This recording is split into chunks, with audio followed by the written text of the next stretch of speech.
人这一辈子会做很多事情，但只有一件作品会陪你到老，就是你的家。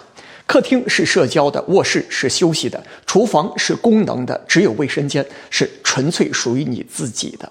没有工作消息，没有社交面具，没有孩子缠着你。你对着镜子看自己的那一刻，就是最真实的你。这个空间值得你用最好的材质、最对的比例、最真的手艺，不是为了给任何人看，是为了每一天几十分钟，你值得被好好对待。家是你最后的作品，卫生间是这件作品里最诚实的一笔。